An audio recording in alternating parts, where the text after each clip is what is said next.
வாருங்கள் வாருங்கள் நாரதரே, வாருங்கள். மகாதேவா, உலகை காக்கும் பரம்பொருளே, அணுகிக் கொள்கின்றேன் மகாதேவா. மங்களம் உண்டாகட்டும் நாரதரே. என்ன விஷயமாக வந்திருக்கின்றீர்களே? இன்று கலகம் செய்வதற்கு வேறு இடம் கிடைக்கவில்லையா? வந்திருக்கின்றீர்களே, என்ன விஷயம்? மகாதேவா, தாங்கள் கொடுத்த வரத்தை வைத்துக் கொண்டு அந்த கஜமுகாசுரன் அட்டூழியம் செய்து கொண்டு இருக்கின்றான். மகாதேவா, புதிய சட்டம் ஒன்றை ஏற்றி அவனை நாடி வரும் அனைவரையும் 108 முறை தோப்பு கரணம் போட சொல்லி, அப்படி போடாதவர்களை சாட்டையாலும் சவுக்காலும் அடித்து துன்புறுத்துகின்றான். நாட்டு மக்கள் மட்டுமல்ல, தேவர்கள் கிண்ணறர்கள் அனைவரையும் கொடுமைப்படுத்துகின்றான். மகாதேவா, இதற்கு தாங்கள் தான் ஒரு மார்க்கத்தை கூற வேண்டும். நான் சென்ற பொழுது என்னையும் தோப்பு கரணம் போட செய்து விட்டான். என் தந்தையுமான பிரம்மா தேவரையும் தோப்பு கரணம் போட செய்து விட்டான். அதனால் நான் அவனிடம் அழிவு காலம் நெருங்கிவிட்டது என கூறிவிட்டு வந்திருக்கின்றேன். மகாதேவா, இதற்கு தாங்கள் தான் ஒரு மார்க்கத்தை நிறுவ வேண்டும். புரிகின்றது நாரதா. என்னால் கொடுக்கப்பட்ட வரத்தை வைத்துக் கொண்டு இப்படியெல்லாம் செய்கின்றானா? அவனுக்கு அழிவு காலம் நெருங்கிவிட்டது. இவனை அழிக்க வேண்டும் என்றால் இதற்கு ஒரே ஒருவன் தான் இருக்கின்றார்.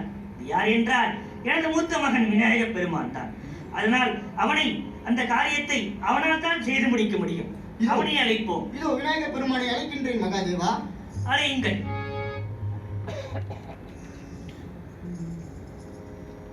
गजाननयुतं गणेश्वरं गजाननयुतं गणेश्वरं श्री गजाननयुतं गणेश्वरं श्री गजाननयुतं गणेश्वरं भजामि सर्वं सूरेश्वरं श्री गजाननयुतं गणेश्वरं श्री गजामि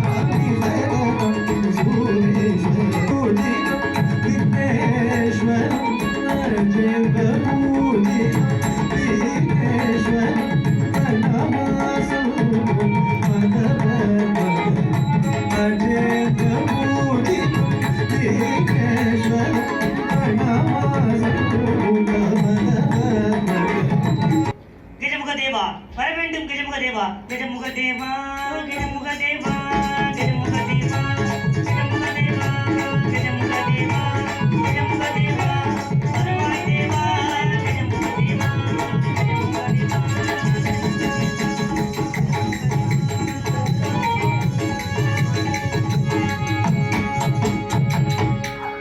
அப்பா, தந்தையே, வணங்கிக் கொள்கின்றேன். தந்தையே, என்னை எதற்காக அழைத்தீர்கள்? மகனே, விக்ன விநாயகா, உன்னால் ஒரு நல்ல செயல் செய்து முடிக்க வேண்டும் விநாயகா. என்னால் வரத்தை பெற்றுக்கொண்டு அந்த கஜமுகாசுரன் இருக்கின்றான் அல்லவா, மிகுந்த அட்டூழியம் செய்கின்றான். தன் சபையை நாடி வருவதை எல்லாம் 108 முறை தோப்பு கர்ணம் போட செய்கின்றான். அப்படி தோப்பு கர்ணம் போடாதவர்களை சாட்டையால் சவுக்கால் அவர்களை அழித்து துன்புறுத்துகின்றான். அவனை அழிக்க வேண்டும். அது உன்னால் தான் முடியும். ஏனென்றால் அவனுக்கு நான் சாகாத வரம் அளித்திருக்கின்றேன். அது மட்டுமல்ல, அவன் பல பல ரூபங்கள் மாறி மாறி வருவான். அப்பேற்பட்ட வரம் பெற்றவன் விநாயகா. அதனால் தான் கூறுகின்றேன், உனக்கு நான் ஆசை கூறுகின்றேன். நீ சென்று அவனை ஜெயத்துடன் திரும்பி வர வேண்டும் விநாயகா. தந்தையே, சாகாத வரத்தை தாங்கள் கொடுத்திருக்கின்றீர்கள். என்னால் அளிக்க முடியுமா தந்தையே? மகனே கணேசா, உன்னால் முடியாத காரியம் எதுவும் இல்லை. உன்னால் தான் அது முடிய செய்ய வேண்டும். சித்தி விநாயகா, சித்தி புத்தியால் நீ வெல்வாய். சித்தி புத்தியால் அவனை வென்று வா. எந்த ஆயுதத்தாலும் அவனால் வெல்ல முடியாது, கொல்லவும் முடியாது. எனவே சித்தியால் வெல்வாய் நீ. உனக்கு வேண்டிய வரத்தை யாம் அளிக்கின்றோம் விநாயகா. அப்படியே தந்தையே, வருகின்றேன். தாங்கள் சொன்ன பிரகாரம் ஜெயத்துடன் திரும்பி வருகின்றேன். வணங்கிக் கொள்கின்றேன் தந்தையே. அப்படி சென்று வா. விநாயகனே சரணோ, விநாயகனே சரணோ, நல்லவனே மண்டலா வல்லவனே வருக ஸ்ரீ கணவிநாயகனே.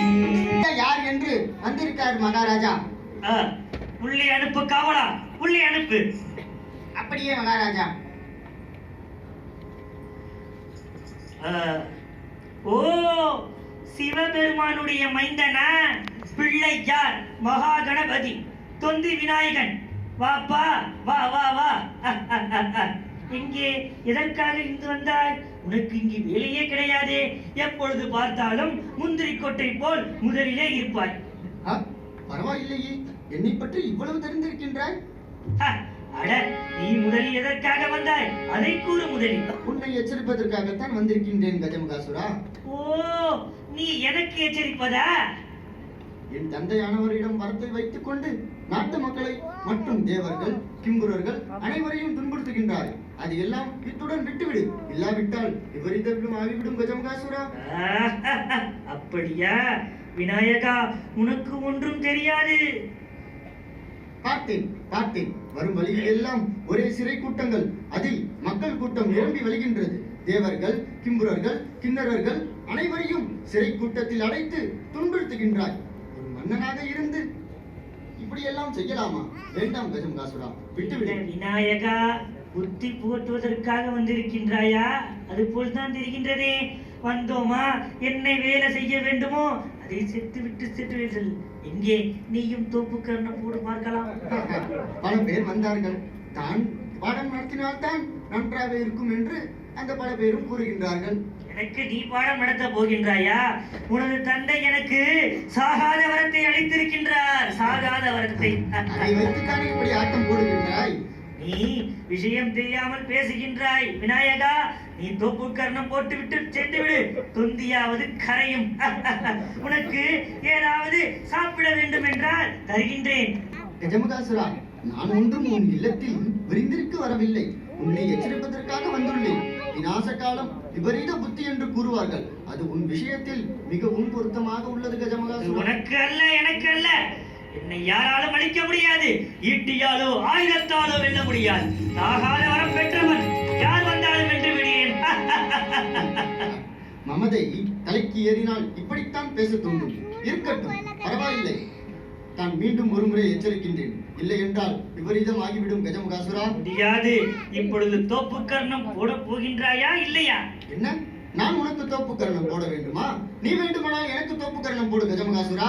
முடியாது. நீ தான் எனக்கு தோப்பு கர்ணம் போட வேண்டும். நீ போடு எனக்கு தோப்பு கரணத்தை. இது சரிபட்டு வராது போல் இருக்கின்றதே. நீயும் சரிபட்டு வரமாட்டாய் போல் இருக்கின்றதே. என்ன, நான் பேசுவதையே திருப்பி திருப்பி பேசுகின்றாய்? நீதான் நான் பேசுவதையே திரும்பி திரும்பி பேசுகின்றாய். என்ன ஒரு குழந்தைத்தனம்! பிள்ளையார் என்று உனக்கு சரியாகத்தான் பெயர் வைத்திருக்கின்றார்கள். அப்படியா? சரி வா, போர் புரிந்து பார்க்கலாம். போரா? நீ என்னுடன் போர் புரிவதா? வா, பார்த்து விடலாம்.